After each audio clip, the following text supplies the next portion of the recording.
Hey guys, I track my car, and this little hole right up front is for a tow hook. There's just a little cap that usually covers that you can pop out.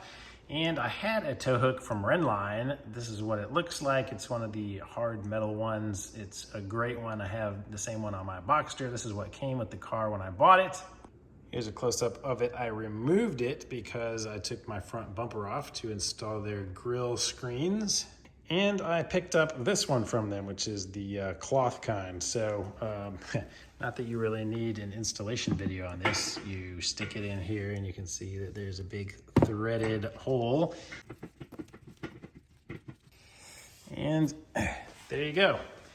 What do you guys think? Which one is better? I'm gonna rock this one for a little bit. Let me know in the comments.